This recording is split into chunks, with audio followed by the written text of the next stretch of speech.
దేశంలో అత్యంత వేగంగా డెవలప్ అవుతున్న కాస్మోపాలిటన్ సిటీల్లో ఒకటి హైదరాబాద్. చక్కటి ఎన్విరాన్మెంట్‌తో పాటు మౌలిక వసతులు మెరుగ్గా ఉండటంతో ప్రతి ఒక్కరూ హైదరాబాద్ నగరంలో ఇళ్ల కొనుగోలుకు ఆసక్తి చూపిస్తున్నారు.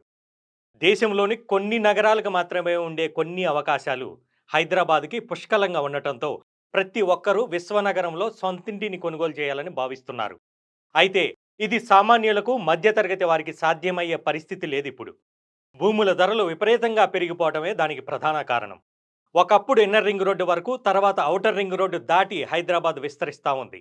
భూమి మీద ఇన్వెస్ట్‌మెంట్ గురించి అవగాహన లేకనో, అంత దూరంలో కొని ఏం చేస్తావు అని ఇన్వెస్ట్‌మెంట్ గురించి ఏమాత్రం జ్ఞానం లేని వారి మాటల్ని విశ్వసించో, డబ్బులు ఉండి గూడా కొనలేకపోయిన వారు చాలామంది ఉన్నారు. ఇప్పుడు వారంతా అప్పుడు కొనుంటే బాగుండేది అని అనుకుంటున్నారు. అయితే ఇప్పుడు రీజనల్ రింగ్ రోడ్డు రూపంలో మరో అవకాశం వచ్చింది. ఇప్పుడు రాబోయే రీజనల్ రింగ్ రోడ్డు వరకు హైదరాబాద్ విశ్వనగరంగా రూపాంతరం చెందబోతోంది. ఎప్పటికైనా ఆలోచించండి. ఇప్పుడు ఇన్వెస్ట్ చేయకపోతే మాత్రం ఫ్యూచర్‌లో ఇంటి స్థలం సొంతం చేసుకోవటం అనేది ఒక కలలాగానే మిగిలిపోతుంది. కాబట్టి మీ దగ్గర ఉన్న డబ్బులతో దూరమైన, అభివృద్ధికి ఆస్కారం ఉన్న ప్రాంతాల్లో అన్ని అప్రూవల్స్ ఉన్న ఇంటి స్థలంపై పెట్టుబడి పెట్టండి. ఇప్పుడు మనం పెట్టుబడి పెట్టే స్థలం మనం లేనప్పుడు సైతం మన కుటుంబానికి డబ్బు సంపాదించి పెట్టి భద్రమైన భరోసా ఇస్తుందన్న విషయాన్ని గ్రహించండి.